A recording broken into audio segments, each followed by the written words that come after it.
Well, good morning. Usually you can't see the audience, so I get a treat today. I can actually see all of you. It's nice. So I'd like to start by asking you all a question. How many of you have tried to learn a new language before? Show of hands. That's most of you. How many of you have succeeded? Most of the hands get down. I know the feeling. Well, whether you've succeeded in learning a new language or you're still trying, you are not alone. Okay, there are approximately 1.2 billion people. You next to me, Bill?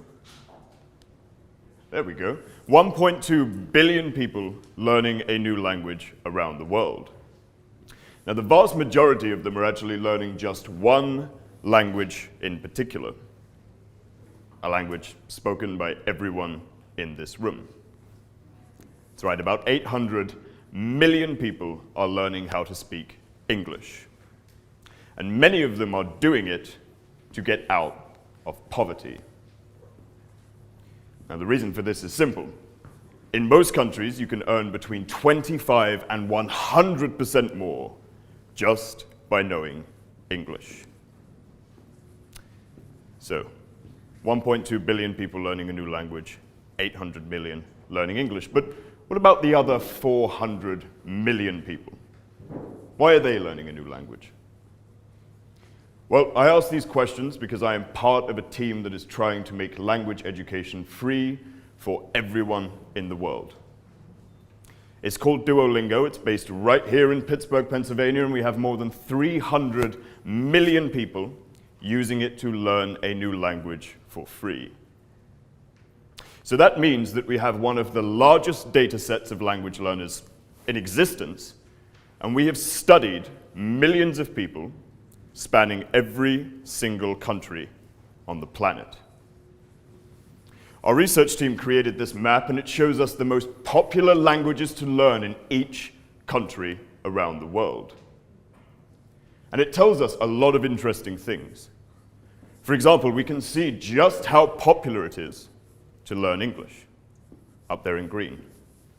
Right? Most of the world is learning English. Now, this is something that we expected, of course, but then we noticed something unexpected, something strange. If I zoom in here, you'll be able to see it too. Yes, the data told us that the most popular language to learn in Sweden is Swedish. Sounds like a mistake, right? It can't be that hard to learn, can it?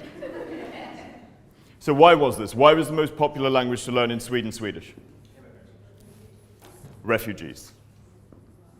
Sweden saw more than a 10x increase in the number of refugees seeking asylum there between 2015 and 2016.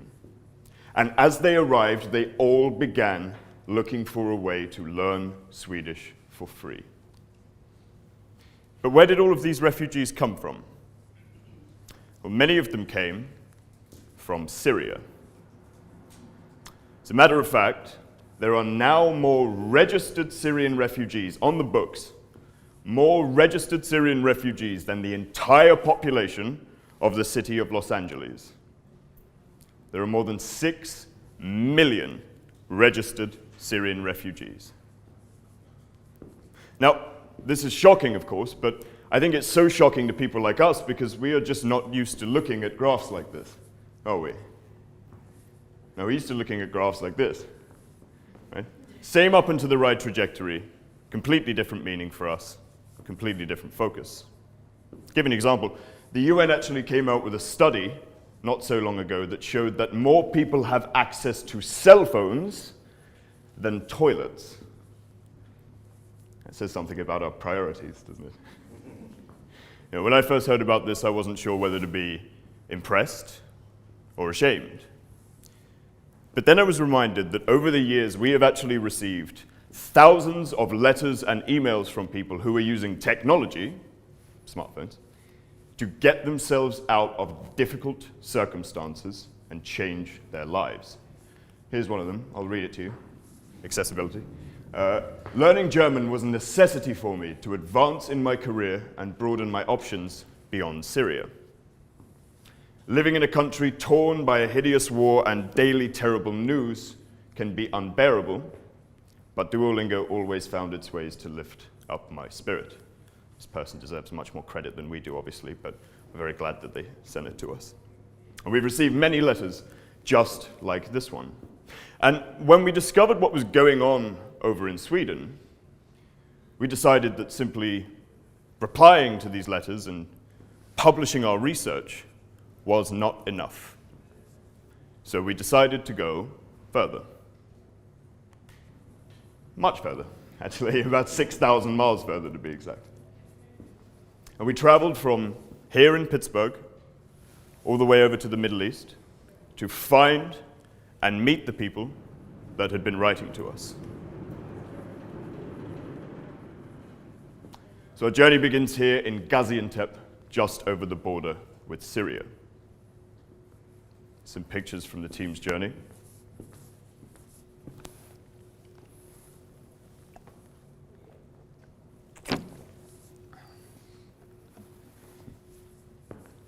Now, the first person to let us into his home and into his life is a man named Ale.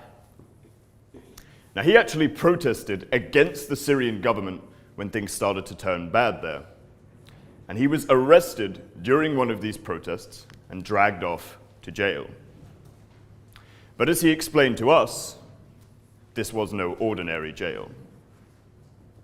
Now, he said that he was placed in a small room, small cell, with 50 other men.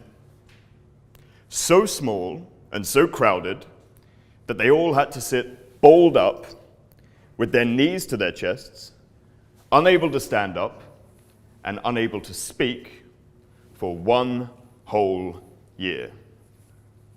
He said that he did not get to see the sky for 1 year. After he was released, he fled to Turkey, which is where his story takes more of a positive turn, thankfully. Now, the first thing he did, his first priority, was to teach himself how to speak Turkish, using mostly free resources like Duolingo. And he then became a school teacher, teaching Arabic language and computer programming to the kids in Turkey, helping to make their lives better. And he's doing much better himself, as you can see right there. Next up is a remarkable lady named Noor. Originally from Iraq, she fled after a car bomb exploded on the street outside her house, shattering the windows to her house and sending bullets flying in all directions. She told us a story of fleeing in her car with her family while their house became a literal war zone. And she also fled to Turkey, and she also taught herself how to speak Turkish using mostly free resources. She now speaks 5 languages and has become a successful software engineer in a part of the world where you don't yet find many female software engineers. Her name has a meaning. It simply means the light, which I think is quite appropriate. Now, I have just one more story for you today, and it comes from the final stop on this journey. And we were granted last-minute permission to enter this place. This is Azraq refugee camp in Jordan, and it is one of the largest refugee camps in the world. Azraq refugee camp has a population of 37,000 refugees. And out of 37,000 refugees, 60% of them are children. As I'm sure you can imagine, this is a very difficult place to get granted access to. And even once the team was inside, they were very hesitant about just how much they were willing to show us. You see, they didn't understand why we had come there. And after a little while, we found out why they were so worried about us being there. See, it turns out that Azraq refugee camp actually uses Duolingo to teach their refugees English. This is excellent. So why would they be worried about us being there, of all people? Well, it turned out that they were worried about us being there because they thought we might have come to sue them for copyright infringement because they were putting our logo on the certificates that they gave to the students. They were actually worried about this. They were very relieved when we told them that this was not a problem and that they could keep doing that. They introduced us to this young man. This is Mahmoud. Mahmoud is 15 years old, and he has been at Azraq refugee camp since he was a child. See, when his family fled Syria, they had to move between more than 30 different towns, 30 different towns, before they found somewhere safe, where they've been ever since.